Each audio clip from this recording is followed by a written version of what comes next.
Welcome to Finders Fair. We're excited to be hosting our sixth in our class, which is Contemporary Local Artist Show Series. And the next artist we have featured is Adam Cook.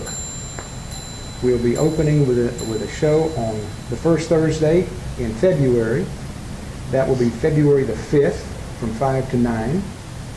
And his work will be on display until first week in March. And today we have with us Adam Cook, and he's agreed to answer a few questions about his work. So welcome, Adam. Thank you for having me. Glad to have you here. And before we get to talking about this work in particular, how long have you been painting? About a year and a half, seriously, but really throughout most of my life. Was there something that you can remember that kind of pushed you into wanting to paint or express yourself that way?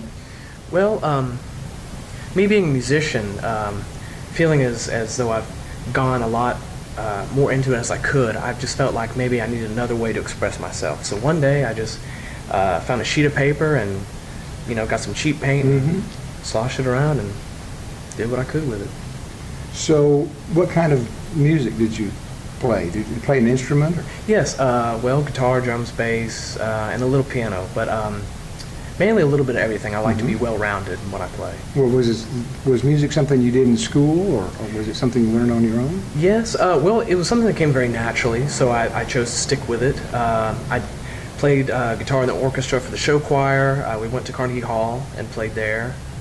So yeah, music's been pretty constant in my life. Yeah, pretty big deal, Carnegie Hall. Yeah. Well, so after high school, did you pursue art in any other schooling? No, high school is pretty much where it stopped. I just kind of felt to kind of take it on my own shoulders and do it that way. Around that time, I was still really into music and hadn't really, come full circle on jumping on the paint bandwagon yet. So.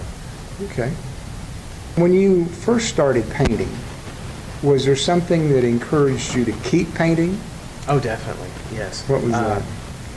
It was really just the freedom of expression, really, and I'm sure you can see a lot of that here. Just taking it the first time, dipping it, and just doing like this, it made me think, whoa, I want to do more of these and more of these and more of these. Yeah. So that's where, just that feeling that putting your body into it and everything. Now, you paint very fast, don't you? Yes, sometimes. A lot of times it just kind of materializes in my head and then, kind of bugs me until I can put it in a concrete form. So. Well, let's talk about this piece. What, I noticed that the piece is made up of it's not a canvas per se, it's actually pieces of wood that are fastened together. And so I take it that you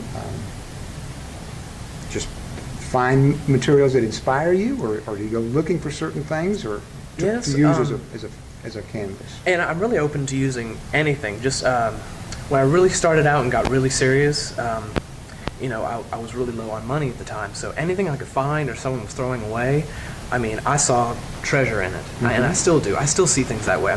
Canvas is perfectly fine, but like here, this is made out of two end tables, the tops and the bottoms, and actually the legs are holding it together on the back, so I just think it brings a whole new life to it. Well, how do you, does your, whatever you're going to paint on, or just for simplicity's sake we'll call it your canvas, does the canvas in any way inspire what you are going to paint, or how do you, what's your process for creating a work? Is it something you have planned in your head, or do you just start with a color, or how do you?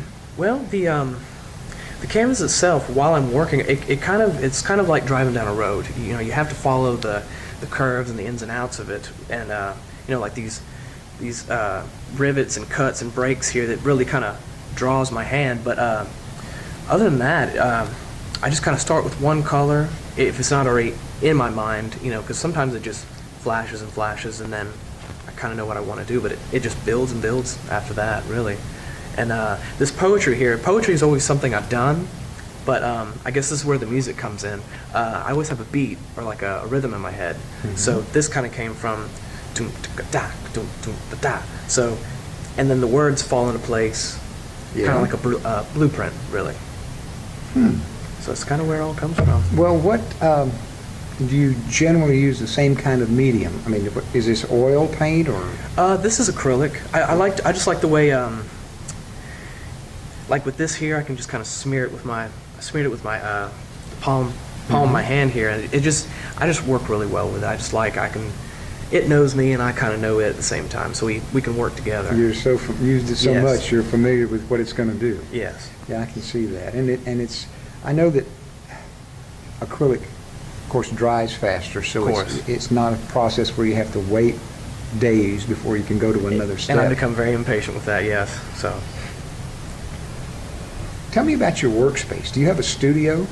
Yes, I was very fortunate when I moved here. We have a 3-bedroom house, which I was very blessed to go to the very back and see this huge room with all these shelves and drawers and things. I'm like, perfect, finally a place to work. And it's good, but it's basically just a place to kind of house what I have, because I have so much work laying around right now. It's good to work in there, but I love being outside in the elements, and just the natural light just really brings the work out as I'm working on it, but I'll work anywhere. Well, so. I've seen pictures in your folio that murals on a concrete wall and that kind of thing. So you do work outside. Yes, loved it. You work in people's houses, or? Yes, I've actually done a few bathroom murals and other things like that, just wherever I can work where I won't make too much of a mess, but I can't guarantee that. So. Well, fortunately with acrylic it cleans up. Yes. So let's talk about this piece again. Okay. When you were painting this and you were telling me about the rhythm, when you started with it, is what you saw when you started what you ended up with, or did it evolve in the process? Only a few things. This segment right here and this bottom piece right here, because I knew once I sprayed this with spray paint, I wanted to flip it and make it seem like gravity was kind of pulling it up this way. But the rest was a total surprise, which is not often, but I usually have it in my head ready to go, but when I finished I was very excited, very proud, very confused, but I enjoyed it. Good. So when you finish with the piece, can you tell you're finished? At certain points, yes, because I've learned, sometimes less is more, and to let it breathe, and because I've been guilty of doing way too much, but I've learned to back off. So when you finish it and you sign it, do you sign it? I usually do. I don't really think about that till after, because usually I don't have any room, but on the front. But yes, I usually do. Good. I think that's important. Yes, very much. Well, tell me about your art in general then. Since in the year and a half you've been painting, have you seen your art evolve, or is this basically the style that you've always done, but maybe just blossoming them a little bit, or is it changed completely? It's definitely gone through a huge metamorphosis. It started out just a very dense background with very herring-inspired, notches or stitches that I would paint, and it would have the radiant lines and things. 'Cause I was still finding my way, and influences were still coming. But now they're endless. But it's definitely, if I had a piece from what I did back in Biloxi Gulfport to this, it would be a huge difference. Yes. So. Well, I know that the words are something fairly new for you, aren't they? Very much, yes. And do they help you express the art that you're after, or is it just something that you have to do because the words are there while you're painting?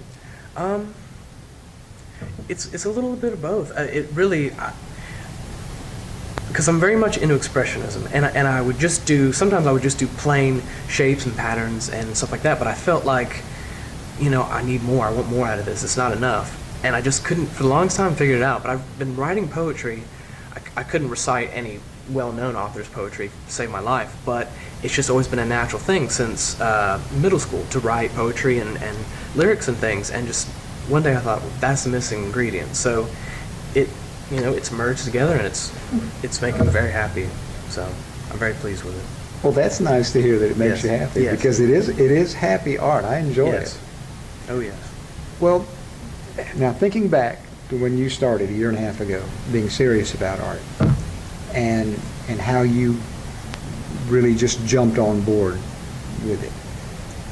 Think about a young artist that's just starting out, that's not sure if they have the talent, or not sure if they, can you give them any advice? Yes, I think whether, talent or not, I mean, someone could not be talented playing an instrument or writing stories or anything, but I think it's something you love, something you feel naturally in your heart, then, I mean, you can't go wrong with it. I mean, if you, just like I did, if you make that one stroke and you automatically feel, aha, I love this. I mean, no matter what it is. But with painting, yeah, if you feel led to do that, and you'll do it, Good.